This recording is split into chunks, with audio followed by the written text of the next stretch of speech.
Salut tout le monde. Bon, comme vous le voyez, le 6R est en train de chauffer. Je vais le préparer pour déstocker. Donc là on est vendredi.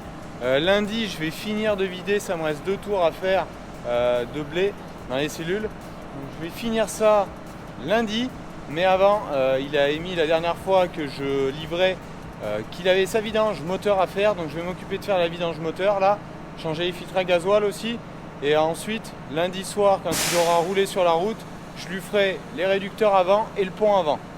Donc là, je le laisse finir de chauffer, je prépare les récipients pour mettre l'huile usagée, les filtres, et on s'attaque à tout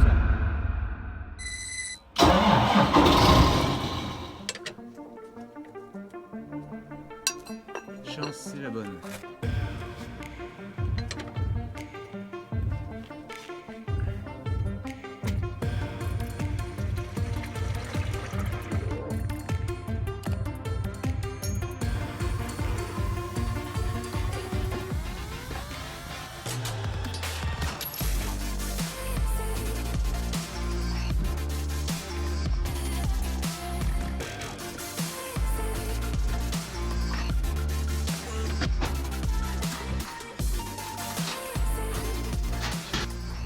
Donc là vous venez de voir l'opération où je suis allé changer donc le filtre à huile qui est de ce côté là, remettre le capot.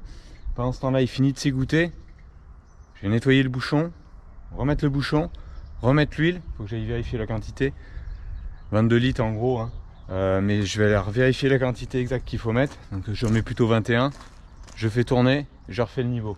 Là ce que je vais faire c'est changer donc le filtre à gasoil ici et ici. Sur ce type de tracteur il y a 2 filtres à gasoil, enfin un GNR.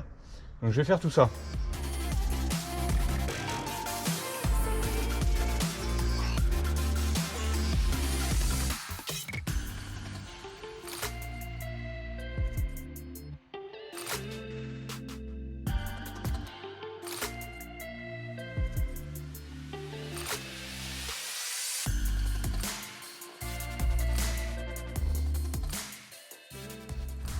Donc voilà, je viens de changer le filtre à gasoil ici et devant, comme vous avez vu.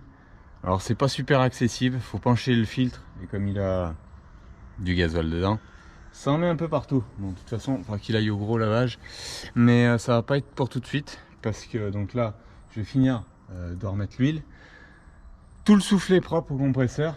Parce qu'il a fait un peu de poussière là, au stockage, et ensuite il va aller épandre l'engrais avant de passer au lavage parce que je crains que les premiers rapports d'engrais en solide risquent de pas être partout très sec on va dire, donc ça risque de barbouiller le tracteur on va dire. Donc je préférerais le nettoyer juste après, comme en plus il va faire de l'engrais, ça sert à rien de le nettoyer avant, le salir tout de suite et le renettoyer après. De toute façon quand il aura fait de l'engrais là il faudra vraiment le nettoyer. Voilà, allez je vais regarder sur le bouquin la quantité exacte d'huile qu'il faut mettre. Ce que je vous dis, je fais 2 têtes, ça doit être 22, mais on va vérifier tout ça. Bon, donc je viens d'ouvrir le bouquin, section entretien toutes les 500 heures, vidange moteur, donc 500 heures ou une fois par an. Moi je peine à faire 500 heures extracteur par an. Donc je fais une vidange par an, des fois c'est 13 mois, hein, ça dépend comment ça tombe. Environ 23 litres 5. Alors moi je disais 22, donc je dois mettre 22 en fait. Laisser égoutter l'huile, faire tourner, que ça remplisse le filtre et faire la pointe après. De toute façon, 1 litre près, c'est pas dramatique si on le fait tourner 5 minutes de temps qu'il prend de ses niveaux, de l'arrêter et de remettre 1 litre, il n'y a pas de souci. Et il y a toujours un tout petit peu d'huile qui peut rester dans le tracteur. Là il est pourtant à plat bien, mais il peut toujours en rester un peu. Allez, je vais finir de nettoyer le bouchon, le remettre, et puis on va mettre l'huile à l'intérieur.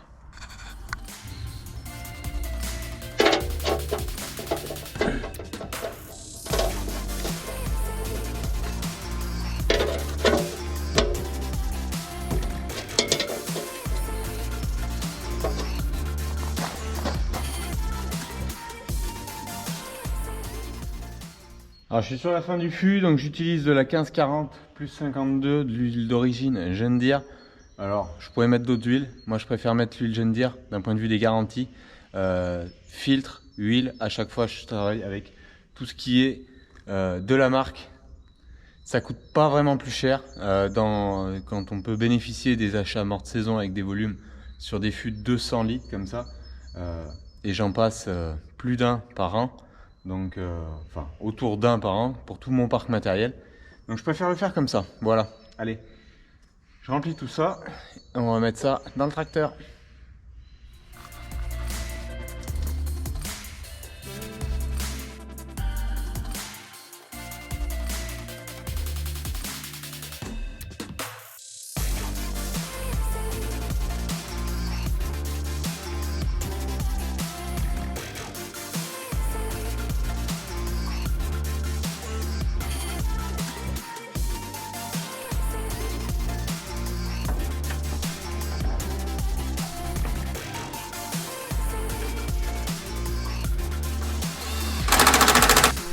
Donc voilà, je viens de remettre la tôle, donc celle-là elle me gêne pas, mais je l'ai remis là le temps que ça finisse de descendre au fond.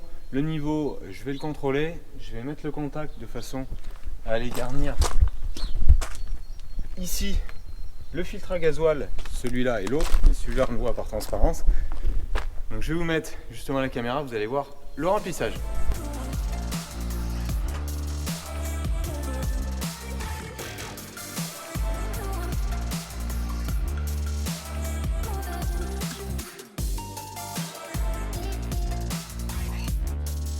Bon, vous avez vu le remplissage, je sais pas si vous avez écouté les bulles d'air qui retournent au réservoir. Bon, le niveau, on est bon. Donc il est même au niveau haut là, avec ce que j'ai mis. Donc le temps qu'il remplisse son filtre à huile, et il sera plutôt pas mal. Je vais le faire tourner un tout petit peu et après on souffle.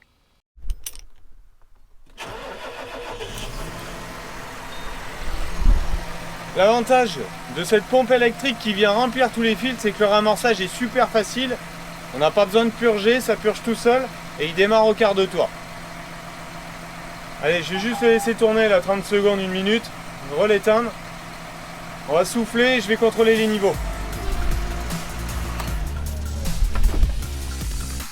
Bon, opération 1 terminée.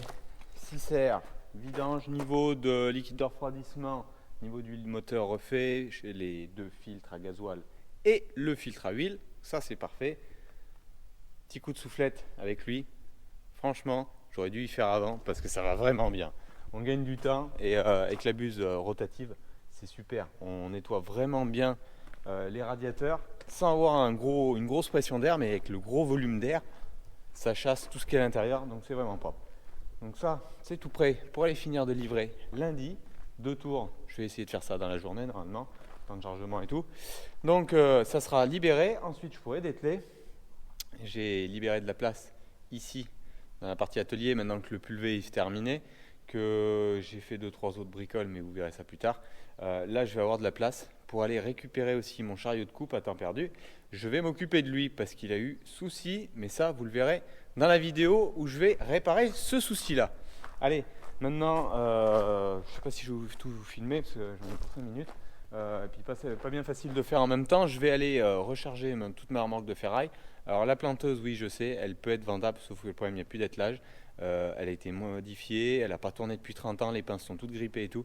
Donc franchement, elle a pris aussi des traverses de chemin de fer quand le bâtiment s'est envolé. Donc franchement, il y a quelques-uns qui m'ont demandé, je leur ai dit... économiquement ça va pas le faire, voilà, surtout s'il faut payer du transport pour l'envoyer à 3, 4, 5 km, ça va être un peu compliqué. Donc je vais aller faire le tour de tout ce que j'ai fait à emmener, et j'avais coupé quand même quelques sections que j'ai pu garder de cornières, de ronds sur certaines parties qui allaient à la ferraille, donc ça j'y mettrai de côté en mon stock de ferraille et tout le reste chez le ferrailleur.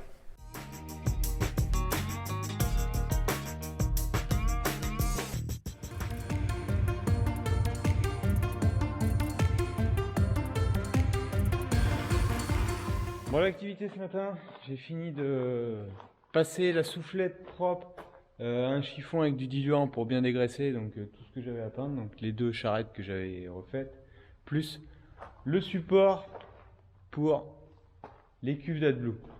Donc là j'ai fait la première couche, enfin 2 couches simultanées un peu épaisses sur la partie basse, j'ai retourné tout dans le bon sens et là je suis en train de faire la première couche, donc ça c'est fait.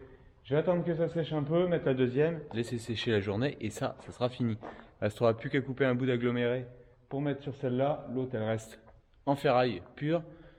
mettre les cuves là, remettre la pompe en place et ça sera tout opérationnel pour cette partie-là.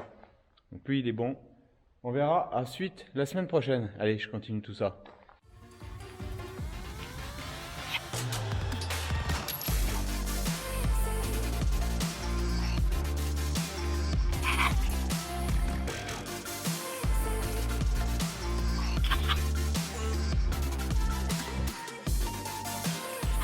Ouais, bien voilà, ce chantier est terminé.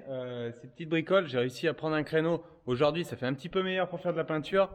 Donc, il me reste à remettre les cuves qui sont derrière. Donc ça, je vais m'en occuper tout de suite. Je vais leur mettre un petit coup de Karcher, qu'elles soient propres, qu'elles sèchent de l'extérieur.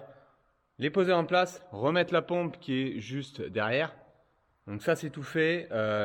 Les petites charrettes, donc je viens de couper une planche d'agglo. Donc celle-là, elle est finie. Celle qui est toute en ferraille, finie aussi. Donc celle-là, elle est plus grosse, elle me servira pour tout ce qui est phyto. En fait, le but, c'est de pouvoir transporter les sacs d'Epsotop, de sulfate d'ammoniac, divers bidons de 10 litres, 5 litres, ça dépend, mais de plus avoir les cartons qui échappent dans les mains. Je pense que pour ceux qui utilisent, vous savez de quoi je parle. Quand le carton lâche, essaye d'en mettre deux, hein, l'un sur l'autre, d'emmener 40 litres à la fois. Et puis la hanse du dessous lâche. Enfin bon, un grand moment. Voilà, donc là, je serai plus tranquille pour transporter tout ça. Du local phyto jusqu'à l'aire de remplissage du pulvérisateur. Allez, je vais mettre un petit coup après ça et je remonte tout ce qui est partie AdBlue. Bon, comme vous voyez, elle est pas vide. Donc j'ai tout chargé, ça me reste 2-3 bricolages. Là. Je profite du week-end pour faire un petit peu le tour de tous les recoins, tous les petits bouts de ferraille qui peuvent traîner qu'on n'avait jamais pensé de mettre en tas.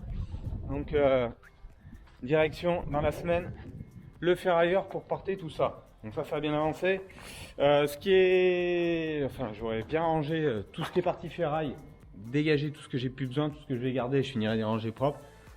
On pourra s'attaquer vraiment maintenant, en espérant qu'il fasse beau, parce qu'à chaque fois ça commence à sécher, et on s'est pris 3 fois là en 8 jours des giboulées qui font coller aux roues, donc pour aller derrière dans la terre c'est pas terrible. Pour faire les terrassements non plus, pour aller épandre l'engrais, pas bien mieux. Même s'il y en a qui en ont fait un petit peu, il y avait 2-3 créneaux. Bon, comme j'ai ce métard, moi, il n'y a pas le feu. Fin de semaine prochaine, je pense que j'attaquerai dans une vidéo dans 15 jours. En gros, sur la semaine prochaine, vous aurez la constitution un petit peu des cartes, ce que je vais faire pour les premiers rapports. Bon, le voilà, lui il est monté. Ça c'est fini. Tous les petits chantiers là, donc petit à petit, on va épurer un peu les choses qu'il y avait à faire. Si je finis aussi de déstocker, même si ça fait mauvais, j'aurai de quoi m'occuper à finir de nettoyer le stockage. Le compresseur de chantier rentrera à travailler là aussi et je pense que ça ira pas mal pour dépoussiérer tout ça. Et puis, je ne manquerai pas de vous faire de retour. Allez, moi je vous dis à la semaine prochaine. Bonne semaine à vous tous. Ciao, bye bye.